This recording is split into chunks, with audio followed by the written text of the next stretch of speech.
Hello everyone. तो इस video में हम बीपीएससी मेंस के जीएस पेपर 1 की हिस्ट्री के टॉपिक्स के बारे में बात करेंगे।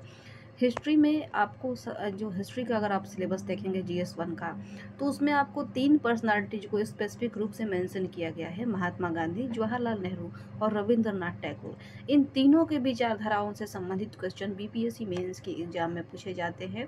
अल्टरनेट रूप से इन तीनों को पूछा जाता है। तो इस पीडीएफ में मुझे एक बहुत ही अच्छा ये पीडीएफ मिला है। इस पीडीएफ में इन तीनों की विचारधाराओं को, जो अलग अलग इनकी अलग अलग विषय पे इनकी विचारधारा है, उनको बहुत ही डिटेल से इस पीडीएफ में दिया गया है। तो ये जो मैं वीडियो बना रही हूँ ये हिंदी पीडीएफ से, इसका इंग्लिश पीडीएफ भी मेरे पास है और उस इंग्लिश पीडीएफ को मैं टेलीग्राम में शेयर कर दूँगी। वहाँ से सेम चीज़ को आप इंग्लिश पीडीएफ से देख सकते हैं। और ये जो वीडियो होगा ये हिंदी मीडियम में होगा, तो इंग्लिश मीडियम वालों के लिए टेलीग्राम में पीडीएफ शेयर किया जाएगा।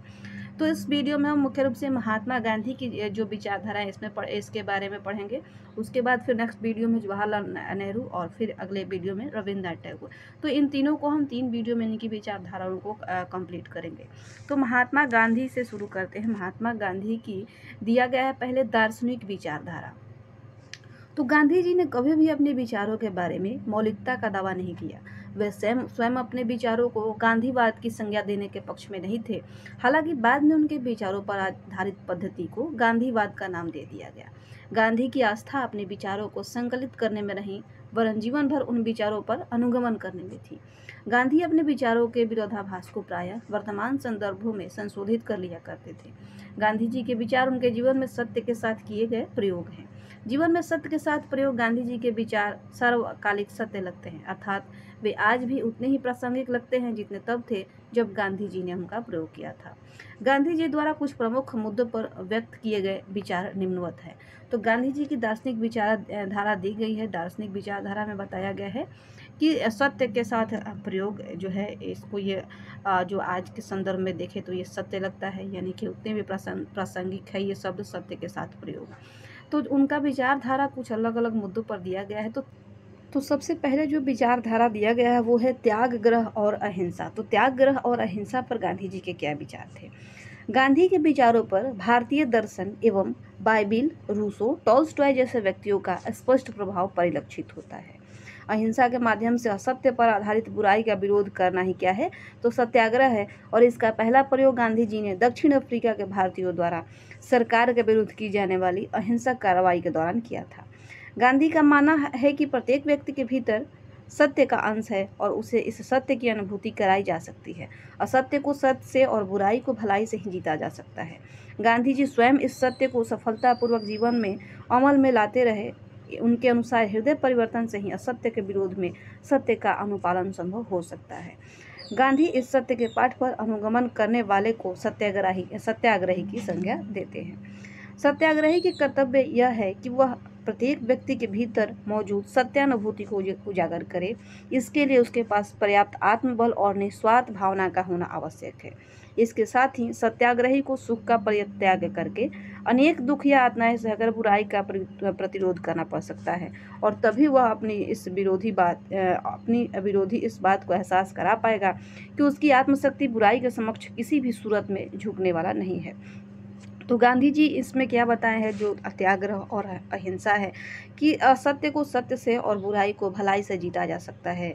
यानी कि असत्य से सत्य पे उनकी जो है अहिंसा पे उन्होंने ज़्यादा बल दिया। जो भी उनके विरोधी हैं उन्होंने कहा कि उनको इस बात का एहसास कराया जा सकता है, बुराई सहकर, यातनाएं सहकर, बुराई का प्रतिरोध करके अपने दुश्मनों को, अपने विरोधी को ये बताया जा सके कि उसकी आत्मशक्ति बुराई के समक्ष किसी भी सूरत में झुकने वाला नहीं है। सत्याग्रही को निरंतर अहिंसक रहकर ही अपना विरोध जारी रखना चाहिए। निष्क्रिय विरोध से उसे सफलता नहीं मिल सकती। सत्याग्रही उपवास, धरना, हड़ताल, सविनय अवज्ञा, हिजरत, सामाजिक आर्थिक बहिष्कार इत्यादि को अपने उद्देश्य प्राप्ति के अनेक साधनों में प्रयोग कर सकता है। सत्याग्रही के लिए व्यक्तिगत शुद्धिकरण का साधन उपवास है, जो उसके आत्मबल को बढ़ाता है। धरना जनजीवन को अस्त व्यस्त करने के लिए रास्ता रोकना नहीं है, बल्कि इसका मतलब शासन का ध्यान जनता की ओर आकृष्ट कराना है। हिजरत का मतलब स्वेच्छा से स्थान त्याग देने से है। गांधी जी ने हरिजनों को अत्याचार वाले स्थान त्याग देने की सलाह दी थी। जिससे उन्हें स्वच्छ वातावरण मिल सके। असामाजिक या अभद्र व्यवहार करने वाले से सामाजिक बहिष्कार के तहत संपर्क जो है वो तोड़ लेना चाहिए। आर्थिक बहिष्कार का तात्पर्य विदेशियों को लाभ पहुंचाने वाले वस्तुओं के बहिष्कार से है। तो किन किन शब्द से गांधी जी का क्या मतलब था, इस बात को समझाया गया है। यानी कि सत्याग्रह के लिए व्यक्तिगत शुद्धिकरण का साधन क्या होना चाहिए, तो ये उपवास है जो व्यक्ति की आत्मबल को बढ़ाता है।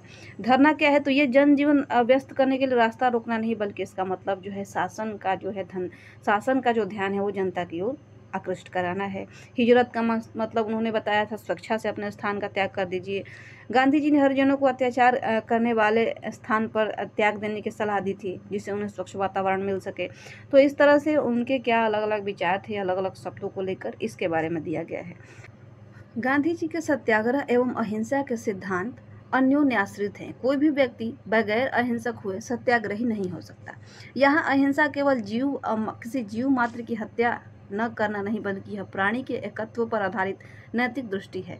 फलतः नैतिक बल से युक्त सत्याग्रही को यदि किसी की रक्षा के लिए अपना बलिदान भी देना पड़े तो वह पीछे नहीं हटता है। अहिंसा भारत के संदर्भ में प्राचीन अवधारणा है, क्योंकि हमारे प्राचीन धर्म ग्रंथों तथा बौद्ध और जैन धर्मों का यह मूल सिद्धांत रहा है। इस नैतिक सिद्धांत को गांधी जी ने सामाजिक एवं राजनीतिक जीवन का आधार बना दिया। गांधी जी के मतानुसार विरोधी से भयभीत रहकर अहिंसक बने रहना अहिंसा नहीं, बल्कि कायरता जो है कहा जाएगा। जबकि सच्ची या सकारात्मक अहिंसा का जन्म आत्मा से होता है, जिसमें भय का कोई स्थान नहीं। वही सच्चा अहिंसक है जो हिंसा करने की स्थिति में होने के बावजूद हिंसा न करे। तो गांधी जी के समझ में अहिंसक व्यक्ति किसे कहा गया है, तो अहिंसक व्यक्ति वही व्यक्ति को माना जाएगा जो हिंसा करने की स्थिति में होने के बावजूद जो है वो हिंसा की राह न अपनाकर अहिंसा की राह पर चले, हिंसा न करते हुए वो अहिंसा को अपना साधन बनाए। गांधी जी के पाप से लड़ना चाहते हैं, न कि पापी से। बड़ा से बड़ा पापी भी ईश्वर अंश वाला मनुष्य ही है। पापी के हृदय परिवर्तन की सफलता ही सच्चे अर्थ में अहिंसक होना है। यानी कि गांधी जी का मानना था कि वो उन्हें जो है पाप से लड़ना है, पापी से नहीं, पाप करने वाला से नहीं, जो पाप हो रहा है उसके विरुद्ध लड़ना है। और उनका ये मानना था कि बड़ा से बड़ा जो पापी है वो भी ईश्वर के अंश वाला मनुष्य ही है, और पापी के हृदय परिवर्तन की जो सफलता है वही सच्चे अर्थ में अहिंसक होना है। अहिंसा परमो धर्म के प्राचीन भारतीय आदर्श ही गांधी के प्रेरणा स्रोत रहे हैं। सत्य की आस्था उनके अहिंसा के सिद्धांत का आधार रहा है। बगैर सत्य की अनुभूति के अहिंसा का सिद्धांत व्यवहारिक नहीं हो सकता। इसी प्रकार बगैर अहिंसा के मार्ग पर चले सत्य की खोज जो है वो संभव नहीं है। इसलिए गांधी जी ने अपने अनुयायियों के लिए सत्य और अहिंसा का मार्ग जो है अपरिहार्य बना दिया था। उनके अनुसार केवल ईश्वर ही शुभ और सत्य है। ईश्वर सत्य, चित्त तथा आनंद का समन्वय है। यदि कोई व्यक्ति सापेक्ष सत्य की उपासना करता है तो वह निश्चय ही ईश्वर को प्राप्त करेगा। तो ये गांधी जी के विचार थे, किसको लेकर, तो त्याग्रह और अहिंसा को लेकर। अहिंसा के बारे में उनका विचार क्या था। अब धर्म और राजनीति को लेकर गांधी जी के क्या विचार थे, नेक्स्ट दिया गया है। तो गांधी जी के लिए धर्म पंथों और संप्रदायों की संकीर्णता नहीं है। गांधी जी के लिए जो धर्म है वो पंथों और संप्रदायों की संकीर्णता नहीं है। उन्होंने धर्म को एक नैतिक आचरण के रूप में समझने और व्यवहित करने का प्रयास किया। गांधी जी के दृष्टि में हिंदू, मुस्लिम, सिख, ईसाई, जैन, बौद्ध इत्यादि धर्म नहीं है। उनके अनुसार धर्म तो मानव में अंतर्निहित सत्य की अभिव्यक्ति है। परंपरागत वैष्णव धर्मावलंबी परिवार में पले बढ़े होने के कारण उनकी कुछ धारणाओं पर वैष्णव परंपरा का प्रभाव दिखाई पड़ता है, लेकिन ऐसी बातें रूढ़िवादिता या कट्टरता की कोटि में नहीं रखी जा सकती। गांधी अवतारवाद में विश्वास रखते थे।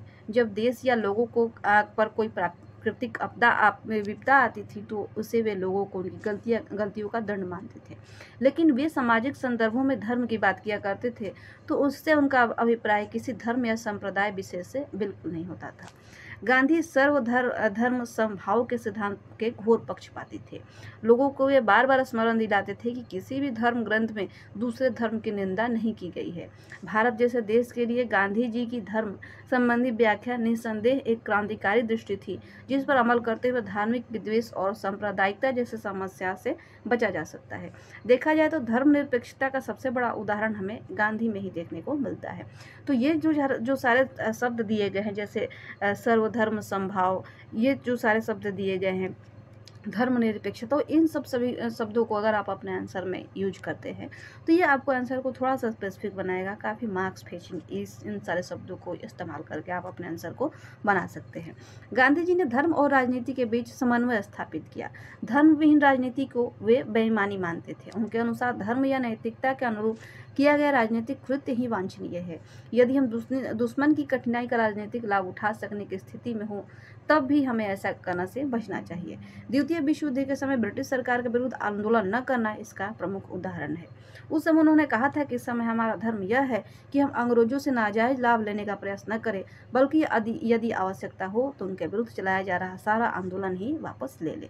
तो गांधी जी का जो धर्म और राजनीति को लेकर विचार था, ये था उनका कि जो वो चाहते थे कि धर्म विहीन अगर हम राजनीति करते हैं, जिस राजनीति में धर्म का उपयोग न किया गया हो, उस राजनीति को वो बेईमानी मानते थे।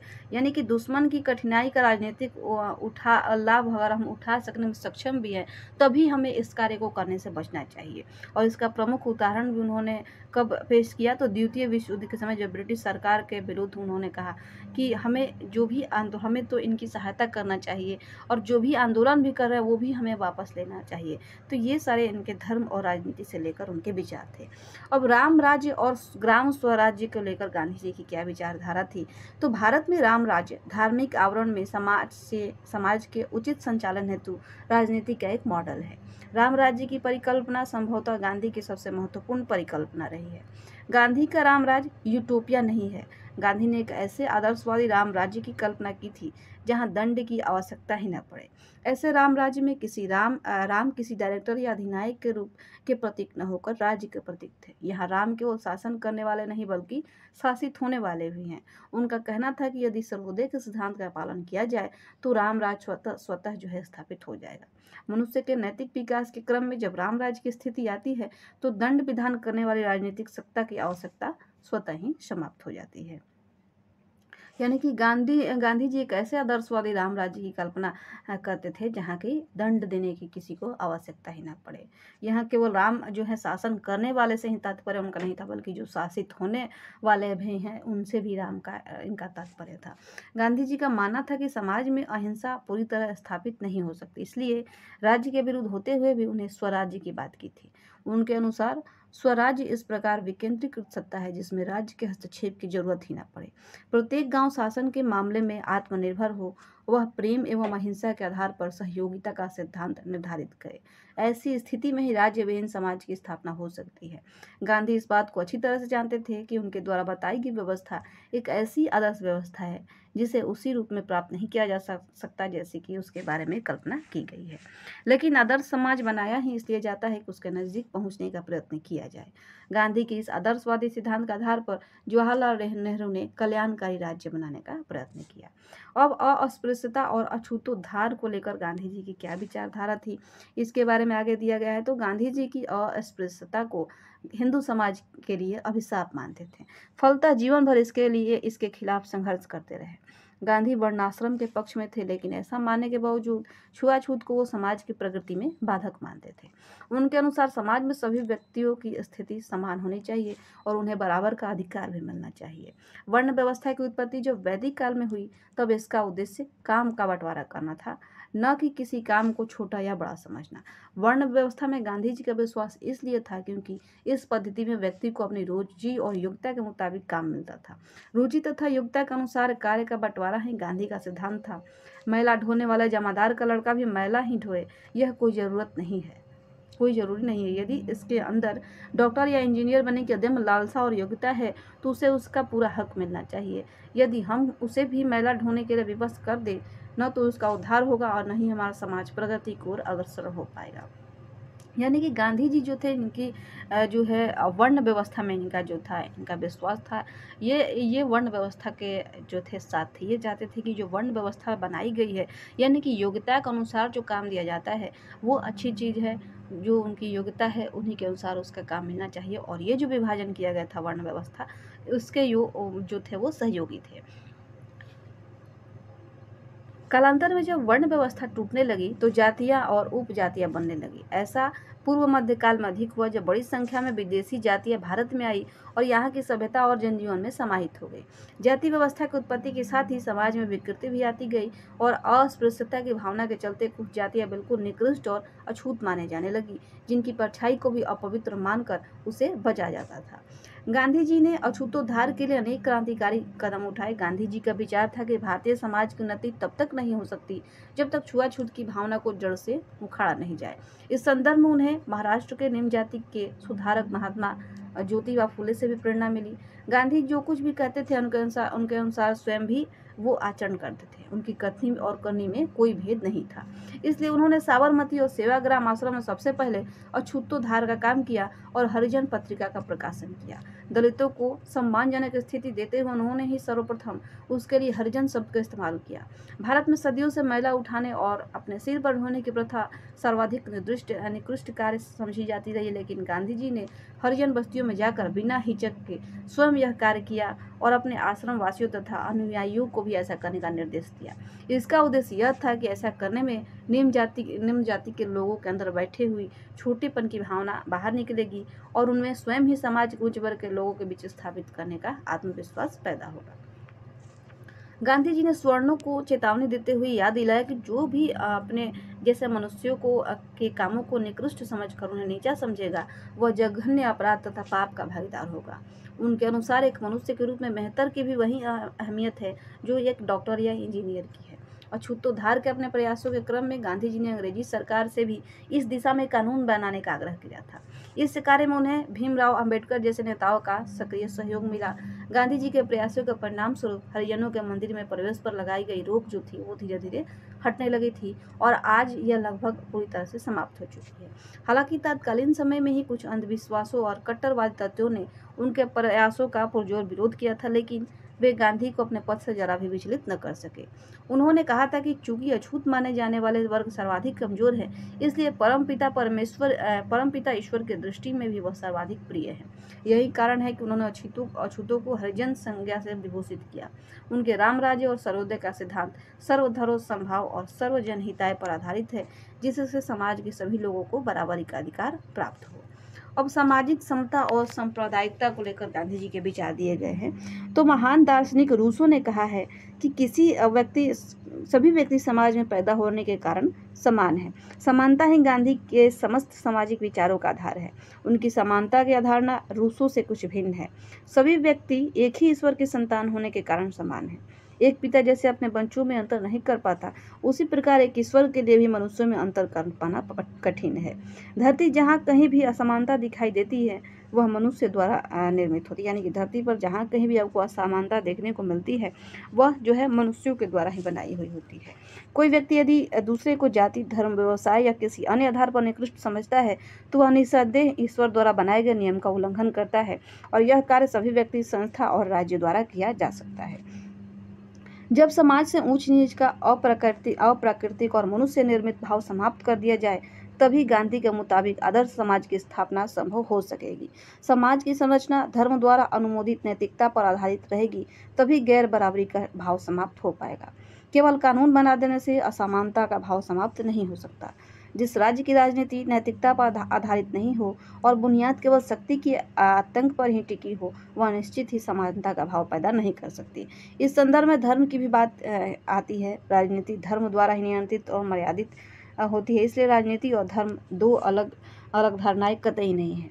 धर्म की राजनीति के बिना की कल्पना बेईमानी है, लेकिन यहाँ धर्म का अर्थ प्रचलित अर्थ में धर्म जैसा नहीं है। चूंकि सबका ईश्वर एक है, इसलिए वास्तविक अर्थ में धर्म सभी का धर्म एक ही होना चाहिए।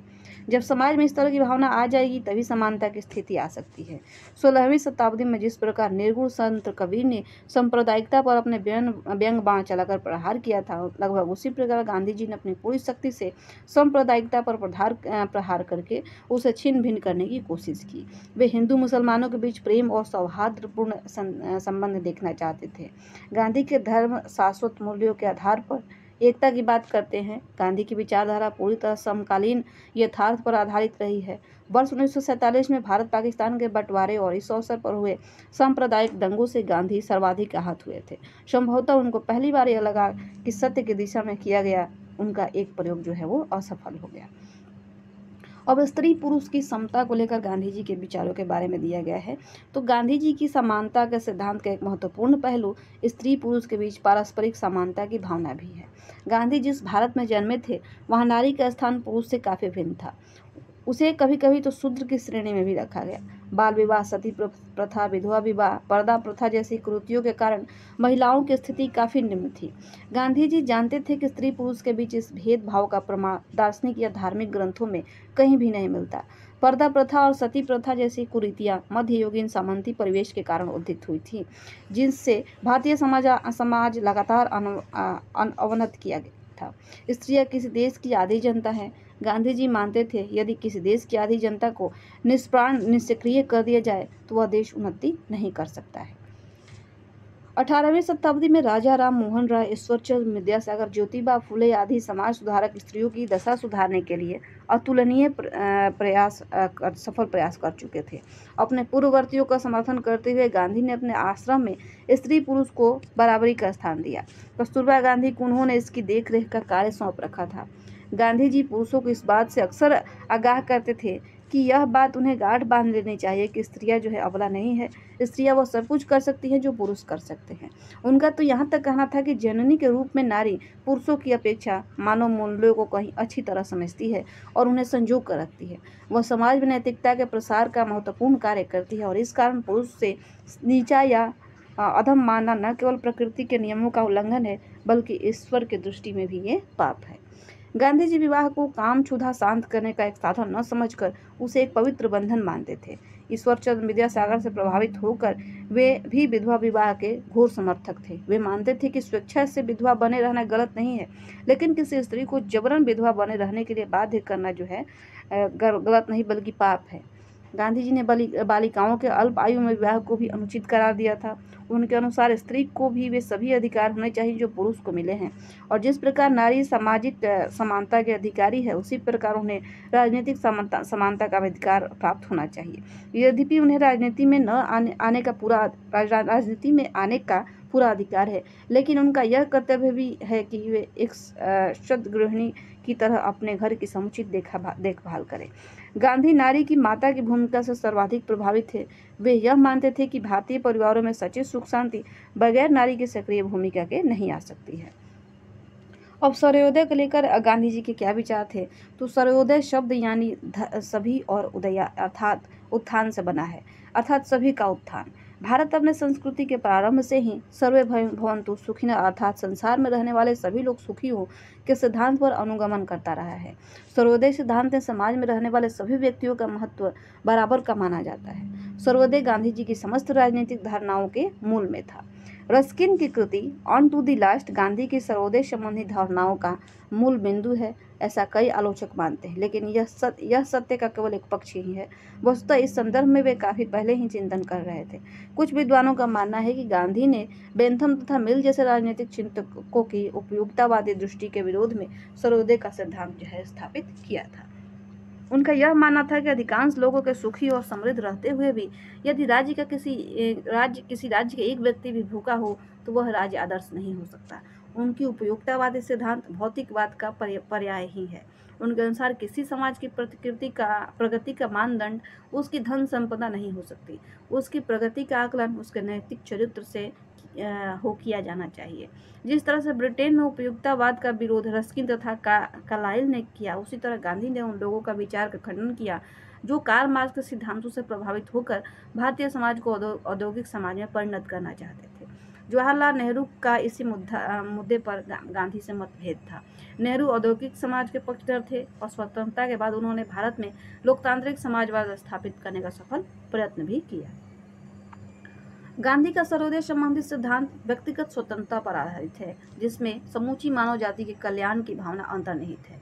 गांधी का सर्वोदय प्रजातांत्रिक पद्धति लीग से हटकर उनके सर्वोदय समाजों की प्रकृति जो है आध्यात्मिक है, जहां धर्म समाज का मार्गदर्शन करता है। यहाँ यह भी उल्लेखनीय है कि गांधी के अनुसार धर्म व्यक्ति का उचित कर्तव्य है। इस प्रकार सर्वोदयी समाज में सभी व्यक्ति नैतिक तथा आध्यात्मिक मूल्यों से संचालित होते हैं। अंत्योदय सर्वोदय पर आधारित है, जिसमें समाज के सबसे निचले तबके के उत्थान की भावना निहित है। अब आर्थिक दृष्टि से गांधी जी के विचारधारा के बारे में दिया गया है। तो गांधी जी ने अर्थव्यवस्था से संबंधित विचार किसी आर्थिक सिद्धांत पर आधारित नहीं थे।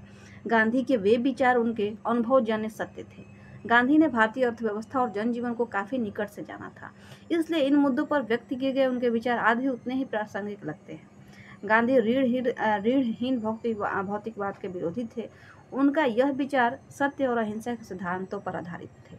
वे धन को साध्य नहीं बल्कि साधन मानते थे। उनके अनुसार मनुष्य धन के लिए नहीं है बल्कि धन मनुष्य के लिए है। गांधी जी मानते थे कि धन का वितरण सभी व्यक्तियों में समान रूप से होना चाहिए, क्योंकि धन का उपभोग कुछ ही व्यक्तियों तक सीमित हो जाएगा तो इससे लोगों की नैतिकता भी खत्म होने का खतरा उत्पन्न हो जाएगा। लेकिन इसका मतलब यह नहीं कि नक्सलवादियों की तरह एक का धन जबरन छीनकर किसी और को दे दिया जाए। यह जोर जबरदस्ती की व्यवस्था जंगल राज है। व्यक्तिगत दृष्टि से अमीर और गरीब में कोई अंतर नहीं होता। गांधी के मुताबिक जिनके पास धन है उनसे यह अपील की जा सकती है कि वे अपनी अधिशेष संपत्ति में से उनको भी दे जिनके पास इसका अभाव है। आज के आधुनिक और स्वार्थपरक समय में भी ऐसा सोचना और करना संभव है, और इसका सबसे अच्छा उदाहरण सर्वोदयी नेता संत विनोद भावे का है, जिन्होंने अकेले साहस कर भूदान आंदोलन चलाया और राजाओं तथा जमींदारों से दान में भूमि लेकर उसे गरीबों में वितरित किया। विकेंद्रीकरण के सिद्धांत पर गांधी के आर्थिक विचार आधारित थे। उनका मानना था कि राजनीतिक सत्ता में गांव के लोगों को भी भागीदार बनाया जाना चाहिए। सत्ता के विकेंद्रीकरण का व्यवहारिक स्वरूप पंचायती राज प्रणाली है। गांधी जी गांवों को प्रमुख उत्पादक की भूमिका में देखना चाहते थे, क्योंकि यदि गांव समृद्ध होंगे तभी स्वयं उससे देश भी समृद्ध हो जाएगा। आलोचक यह कहते हैं कि गांधी जी आधुनिक मशीनों के विरुद्ध थे, क्योंकि इससे गांव के कुटीर उद्योगों और लोगों को रोजगार की हानि होती है, लेकिन ऐसा नहीं है। वे पूरी तरह से मशीनों के विरुद्ध थे। जहां अनावश्यक मानव श्रम होता हो वहां वे मशीनों के उपयोग करने में पक्षधर थे। उनके अनुसार लोगों का रोजगार छीनकर मशीनों का प्रयोग नहीं किया जाना चाहिए। मशीनों को लेकर इस दृष्टिकोण के पीछे ब्रिटेन में औद्योगिकरण के फलस्वरूप उत्पन्न बेरोजगारी और निर्धनता थी। नेक्स्ट टॉपिक है खादी और कुटीर उद्योग को लेकर गांधी जी की क्या विचारधारा थी। तो इसमें दिया गया है कि भारत में व्याप्त गरीबी गांधी के लिए हृदय द्रावक था। उनका मानना था कि गरीबों के पास यदि काम नहीं होगा तो वे आलसी और अकर्मण्य हो जाएंगे। लंबे समय तक यथास्थिति बने रहने के कारण आलस उनकी आदत बन जाएगी। जनता में फैली इस आलस रूपी बुराई को शीघ्र दूर करके गांधी जी उन्हें सक्रिय देखना चाहते थे। इस कारण उन्हें सूत काटने के चरखे जैसे बेहद सस्ते उपाय को जनता में लोकप्रिय किया, जिससे उनका आलस्य भी दूर हो और उत्पादन भी हो। चरखे का संबंध खादी से है, जो हाथ से बुना कपड़ा होता है। यह भारत में आर्थिक स्वतंत्रता तथा राष्ट्र के सभी व्यक्तियों के बीच समानता का प्रतीक रहा है। खादी का उद्देश्य भारत के प्रत्येक गांव को वस्त्र के संबंध में पूर्णतया आत्मनिर्भर बनाना था। गांधी इसे विकेंद्रीकरण तथा देश की बहुसंख्य जनता के रोजगार और मानवतावाद के प्रतीक के रूप में देखते थे। वे चाहते थे कि देश के पढ़े लिखे लोग न केवल आर्थिक कारणों से बल्कि गरीबों के सहानुभूति प्रकट करने के लिए भी सूत काटे और उससे बने खादी पहने तथा विदेशी वस्त्रों का त्याग करें, और गांधी जी ने इसे स्वतंत्रता आंदोलन से भी जोड़ दिया। चरखे के माध्यम से गांधी जी कुटीर उद्योगों को फिर से गति प्रदान करना चाहते थे। उनका कहना था कि इससे देश के लाखों लोग उत्पादन कार्य में तो लगेंगे ही, साथ ही उनकी आय में भी वृद्धि होगी। यह घर बैठे ही लाखों परिवारों की आवश्यकताओं की पूर्ति कर सकता है, लेकिन यह तब तक के लिए है जब तक उसे अपेक्षाकृत काम न मिल जाए। ट्रस्टीशिप या न्यायस्थिता सिद्धांत पर गांधी जी के विचार दिए गए हैं। तो गांधी जी का ट्रस्टीशिप या न्यायस्थिता सिद्धांत उपनिषदों और गीता पर आधारित है। इस सिद्धांत के अनुसार इस संसार में जो कुछ भी प्रकृति प्रदत्त या अर्जित रूप से उपलब्ध है वह किसी व्यक्ति विशेष या समूह की निजी संपत्ति नहीं है। उनके अनुसार दो तरह के लोग हैं। एक तरफ तो धन के अभाव में रोजी रोटी के मोहताज बेहद गरीब लोग हैं, और दूसरी ओर आवश्यकता से अधिक धन रखने वाले अमीर लोग हैं। आवश्यकता से अधिक धन संपत्ति वाले लोगों पर गांधी का ट्रस्टीशिप या न्यायस्थिता सिद्धांत लागू होता है। अधिक धन चूंकि बुराई का भी स्रोत है, इसलिए धनवान लोगों को चाहिए कि वे अपने अधिशेष धन को निर्धनों में बांटें। देश में उपलब्ध या उपार्जित धन का वितरण किस प्रकार हो, इस संबंध में गांधी जी ने जो सिद्धांत प्रस्तुत किया उसे ही ट्रस्टीशिप सिद्धांत कहा जाता है। तो ट्रस्टीशिप सिद्धांत इसे कहा जाता है कि देश में जो उपलब्ध या जो उपार्जित धन है, इसका वितरण किस प्रकार से किया जाए। इसी संबंध में जो गांधी जी ने सिद्धांत दिया था, इसे ट्रस्टीशिप सिद्धांत या संरक्षकता सिद्धांत कहा जाता है। गांधी जी का विश्वास था कि सबय भूमि गोपाल को। यहाँ गोपाल का अभिप्राय सामान्य जन से है। गांधी जी के अनुसार उपलब्ध संपत्ति पर सभी लोगों का अधिकार है। यदि किसी के पास कुछ है जिसे वह स्वयं का मानता है, तो वह सही नहीं है। वस्तुतः वह उस वस्तु या संपत्ति का मात्र ट्रस्टी या संरक्षक मात्र है, मालिक नहीं।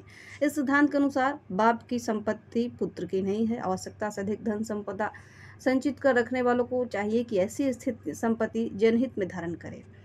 ऐसी संपत्ति के संरक्षक के रूप में सरकार के साथ परामर्श करके उन्हें अपना उत्तराधिकारी मनोनीत करने का अधिकार है। लेकिन गांधी जी के अनुसार ट्रस्टी जनता के अतिरिक्त किसी अन्य को अपना उत्तराधिकारी नहीं बना सकता। इस प्रकार गांधी जी अनार्जित आय एवं उत्तराधिकार व्यवस्था के कारण फलने फूलने वाली तथाकथित अमीरों को रोकने के लिए ट्रस्ट की संपत्ति पर राज्य का नियंत्रण स्थापित किए जाने का समर्थन करते थे। प्रायः गांधी के ट्रस्टीशिप सिद्धांत को मार्क्सवाद से जोड़कर देखा जाता रहा है, लेकिन गांधी और मार्क्स के विचारों में मूलभूत अंतर है। मार्क्स का चिंतन जहां वर्ग संघर्ष पर आधारित है, वहीं गांधी वर्ग संघर्ष की अनुमति नहीं देते। वर्ग संघर्ष के स्थान पर वे प्रेम और सद्भाव का मार्ग चुनते हैं। उनके अनुसार ट्रस्टी को स्वयं ही यह मानकर चलना चाहिए कि वह अपनी संपत्ति के स्वामी न होकर संरक्षक मात्र है, और जब कभी भी जरूरत पड़े वह स्वेच्छा से ऐसी संपत्ति का वितरण समाज के हित के लिए कर दे। कार्ल मार्क्स व्यक्तिगत संपत्ति के अधिकार को पूरी तरह नकारते हुए लाभ के सिद्धांत को असमानता का मूल कारण मानता है, लेकिन गांधी व्यक्तिगत संपत्ति के विरुद्ध नहीं है। लेकिन गांधी के लिए व्यक्तिगत संपत्ति का मतलब शोषण करने वाले स्वामित्व से नहीं है। नेक्स्ट है जो गांधी जी का विचार दिया गया है, वो है स्वतंत्रता बनाम राजनीतिक स्वतंत्रता। तो स्वतंत्रता और राजनीतिक स्वतंत्रता के संबंध में गांधी जी का क्या विचार था? तो गांधी के अनुसार स्वतंत्रता का अभिप्राय स्वच्छंदता से कदापि नहीं है। स्वतंत्रता तो मनुष्य को प्रकृति से प्राप्त ऐसा अधिकार है जो नैतिकता के सिद्धांत पर आधारित है। पहली जरूरत कर्तव्यों के निर्वहन की है। यह तभी संभव है जब मनुष्य को अपनी देवी अथवा आत्मिक शक्तियों की अभिव्यक्ति का अवसर मिले। मानव निर्मित बंधन थोप दिए जाने पर व्यक्ति की स्वतंत्रता का हनन होता है। वैसे तो गांधी जी की मूल चिंता आध्यात्मिक स्वतंत्रता की थी, जो कि बगैर राजनीतिक स्वतंत्रता के संभव नहीं है। इस प्रयास के तहत गांधी जी भारत के राजनीतिक स्वतंत्रता के आंदोलन में आजीवन संघर्षरत रहे। महादेव गोविंद रानाडे का भी कहना था कि राजनीतिक स्वतंत्रता के बिना सामाजिक सुधार संभव नहीं है। बाल गंगाधर तिलक ने कहा कि यदि देश के पास स्वशासन नहीं है, तो ऐसे में सामाजिक एकता की बात करना व्यर्थ है। लेकिन गांधी जी ने इन विचारों से अभिन्नता रखते हुए राजनीतिक स्वतंत्रता और सामाजिक समानता दोनों को एक ही सिक्के के दो पहलू मानते हैं। दोनों एक दूसरे से भिन्न होते हुए भी एक दूसरे के पूरक हैं। राजनीतिक स्वतंत्रता प्राप्त करने के लिए सभी को अहिंसक आंदोलन तो करना चाहिए, लेकिन केवल राजनीतिक स्वतंत्रता ही व्यक्ति का लक्ष्य नहीं होना चाहिए। चूँकि हमें एक राष्ट्र बनाना है, इसलिए सामाजिक समानता की प्रक्रिया राजनीतिक स्वतंत्रता के पहले से ही आरंभ हो जानी चाहिए। यही कारण है कि अंग्रेजी शासन के दौरान राजनीतिक स्वतंत्रता के लिए अंग्रेजों के बीच सत्याग्रह के साथ साथ गांधी जी समाज सुधार के कार्यों में भी लगे रहते थे। मानव जीवन के अलग अलग हिस्सों की समग्रता में उनका विश्वास था, और इस संबंध में गांधी जी से मिली विरासत के चलते ही पंडित नेहरू स्वतंत्रता के बाद भी बार बार यह कहते थे कि हमें राजनीतिक स्वतंत्रता मिल गई, लेकिन केवल वही पर्याप्त नहीं है। गांधी जी के अनुसार आर्थिक संपन्नता का स्वतंत्रता से उतना संबंध नहीं है जितना लोग मानते हैं। वे सादा जीवन और उच्च विचार के सिद्धांत में विश्वास रखते थे। उनका यह मानना था कि आर्थिक समृद्धि से ज़्यादा जरूरी यह है कि लोग थोड़े में ही संतोषपूर्वक गुजारा करें। उनके अनुसार बहुत कम व्यक्ति को पराधीन बनाता है। बहुत अधिक सुविधा मिलने पर भी वह सुविधाओं की पराधीनता में जकड़ जाता है। गांधी का मानना था कि वही समाज स्वतंत्र है जहां आर्थिक विषमता नहीं होता। यह गांधी का विचार साम्यवादी सिद्धांत की तरह है। शिक्षा और बुनियादी शिक्षा को लेकर गांधी जी के विचार दिए गए हैं। तो गांधी जी शिक्षा को आत्म साक्षात्कार का जरिया मानते हैं। दोषपूर्ण या नकारात्मक शिक्षा देश में आदर्श व्यवस्था की सबसे बड़ी बाधा है। गांधी के शिक्षा संबंधी विचार उस समय सामने आए जब देश पर अंग्रेजी और पाश्चात्य शिक्षा व्यवस्था थोप दी गई थी। दरअसल अंग्रेजों ने पाश्चात्य शिक्षा पर इसलिए बल दिया ताकि उन्हें ऐसा शिक्षित वर्ग उपलब्ध हो पाए जिससे उन्हें भारत का शासन करने में सहायता मिले और जो पश्चिमी सभ्यता से अभिभूत हो एवं उनके खिलाफ आवाज़ ना उठाए। गांधी जी इस व्यवस्था से बेहद क्षुब्ध थे। यही कारण था कि उन्होंने बुनियादी शिक्षा की सिफारिश की थी। गांधी जी के बुनियादी शिक्षा के दो प्रमुख उद्देश्य थे। पहला था शिक्षा को वास्तविक अर्थों में शिक्षित होने के लिए माध्यम बनाया जाए और शिक्षा को आत्मनिर्भरता के सिद्धांत से जोड़ा जाए। गांधी जी कोई वाद प्रतिपादित नहीं करना चाहते थे, तथापि उनकी अपनी छह मान्यताएं भी हैं। एम.एस. पटेल ने लिखा है कि गांधी जी के शिक्षा दर्शन का आधार प्रकृतिवादी है, अब उद्देश्य आदर्शवादी तथा विधि जो है प्रयोजनवादी है। Educational philosophy of Mahatma Gandhi ये एम.एस. पटेल के द्वारा लिखी गई है और इसमें इन्होंने ये बात कही है। रूसो की भांति गांधी ने भी प्रकृति के माध्यम से सीखने की सलाह दी। सत्य और सर्वोदय के सिद्धांत पर आधारित होने के कारण इस शिक्षा का उद्देश्य आदर्शवादी तथा आत्मनिर्भरता का साधन होने के कारण यह शिक्षा प्रयोजनवादी है। गांधी की बुनियादी शिक्षा की प्रमुख विशेषताएं निम्नवत है। पहला, शिक्षा का माध्यम मातृभाषा हो न कि विदेशी भाषा, क्योंकि शिक्षा का मूल उद्देश्य रटना न होकर समझना है। यह कार्य अधिक कुशलता से मातृभाषा द्वारा ही संभव हो सकता है। 7 से 14 वर्ष तक के बच्चों को निःशुल्क तथा अनिवार्य शिक्षा दी जानी चाहिए। अनिवार्य शिक्षा इसलिए क्योंकि बिना मजबूत बुनियाद की इमारत खड़ी नहीं की जा सकती। चूँकि भारत की ज़्यादातर जनता गरीब होने के कारण शिक्षा का खर्च नहीं उठा सकती, इसलिए निःशुल्क शिक्षा की व्यवस्था होनी चाहिए। गांधी के इस विचार को संविधान के नीति निर्देशक तत्वों में भी शामिल किया गया, जो कि 86वां संविधान संशोधन अधिनियम द्वारा मौलिक अधिकार एवं कर्तव्य में जोड़ा गया। तीसरा है कि शिक्षा यथार्थ जीवन पर आधारित हो, जो दूसरों पर निर्भर रहने की आदत से छुटकारा दिलाए। यह विचार गांधी के स्वावलंबन सिद्धांत पर आधारित है। शिक्षा में हस्तकला को महत्व दिया जाए, जिससे एक तरफ तो भारत की परंपरागत हस्तकलाओं को प्रश्रय मिलेगा और दूसरी ओर शिक्षार्थी को रोजगार भी मिल सकेगा। शिक्षा का बुनियादी उद्देश्य अच्छे नागरिकों का निर्माण होना चाहिए, जिससे देश अच्छा बने। सभी को समान रूप से शिक्षा प्राप्त करने का अधिकार के अंतर्गत स्त्रियों को भी पुरुष के समान ही शिक्षा दी जाए। तो गांधी जी की शिक्षा से जुड़ी ये सारी विचारधाराएं थी। गांधी जी के लिए शिक्षा का अर्थ मात्र साक्षर होना ही नहीं था, अपितु शिक्षा को वे मस्तिष्क, शरीर और आत्मा का चहुमुखी विकास मानते थे। उनकी यह शिक्षा शिल्प पर आधारित थी, जिसमें रोजगार की गारंटी भी थी। शिल्प आधारित शिक्षा उनके अहिंसा सिद्धांत के अनुरूप भी थी। गांधी इस प्रकार शिक्षा को मनुष्य के शोषण, स्वार्थ एवं अनाधिकार ग्रहण से बचाने का साधन मानते थे। शिल्प केंद्रित शिक्षा ऐसे युग का सूत्रपात हो सकता है जो वर्ग और संप्रदाय विषय घृणा से मुक्त तथा शोषण रहित हो। शिल्प न केवल प्रत्येक श्रमिक की व्यक्तिगतता बनाए रखेगा, बल्कि सहकारिता और मिलकर काम करने की भावना को भी बढ़ावा देगा। गांधी की बुनियादी पाठशाला की अवधारणा सीखने वाले की रोजमर्रा समस्याओं से दूर कोई आदेश स्थल नहीं, बल्कि एक ऐसी प्रयोगशाला थी जहां बच्चे अपनी वर्तमान और भावी समस्याओं का समाधान कर सकते थे। यह स्वयं करके सीखने और सीखने के साथ अर्जन करने का माध्यम भी थी। यह हिंसा रहित जीवन का प्रयोग था। गांधी जी के बुनियादी शिक्षा कार्यक्रम में पूर्व प्राथमिक, माध्यमिक और विश्वविद्यालय स्तर पर तथा प्रौढ़ शिक्षा को भी शामिल किया गया था, जिसे आजकल अनौपचारिक शिक्षा कहा जाता है। गांधी की इच्छा थी कि जहाँ कहीं भी बच्चा स्कूल आने में असमर्थ हो, वहाँ स्वयं विद्यालय बच्चे के करीब जाए। उनका अनौपचारिक शब्द में विश्वास था। गांधी उनके अनुसार अनौपचारिक शिक्षा प्रणाली औपचारिक शिक्षा पद्धति से अधिक प्रभावशाली थी। गांधी जी सह शिक्षा के पक्षधर थे और स्कूली बच्चों को शारीरिक दंड देने के खिलाफ थे। ये बच्चों के लिए कम से कम पाठ्य पुस्तकों के साथ हल्के बस्ते के पक्षधर थे। बच्चों को मुक्त वातावरण में शिक्षा देने के पक्षधर होने के कारण ही वे शिक्षा को स्कूल कक्ष की चारदीवारी से मुक्त करना चाहते थे। गांधी जी राष्ट्रीय शिक्षा प्रणाली के प्रबल पक्षधर तो थे ही, साथ ही वे शिक्षा और संस्कृति के मामले में अंतर्राष्ट्रीयवादी भी थे। गांधी जी अपनी शिक्षा के सिद्धांत द्वारा अपनी भारतीय पहचान के साथ विश्व की सभी संस्कृतियों की अच्छाइयाँ हासिल करना चाहते थे। उनके अनुसार भारत मुझे विश्व की सभी देशों से प्यारा लगता है, इसलिए नहीं कि यह मेरा देश है, बल्कि इसलिए कि मैंने यहाँ महानतम अच्छाइयाँ खोजी हैं। तो गांधी जी के जितने भी विचार से संबंधित बीपीएससी के मेंस में क्वेश्चन पूछे जाते हैं, उन सभी विचारों को इसमें कवर किया गया है। सभी विचारों से संबंधित इसमें गांधी जी के विचार दिए गए हैं। नेक्स्ट टॉपिक है वो पंडित नेहरू के बारे में है, तो इनके बारे में हम नेक्स्ट वीडियो में पढ़ेंगे। इस वीडियो में गांधी जी से जुड़े सभी विचारों के बारे में हमने पढ़ा। तो यहाँ तक वीडियो देखने के लिए आपका बहुत बहुत धन्यवाद।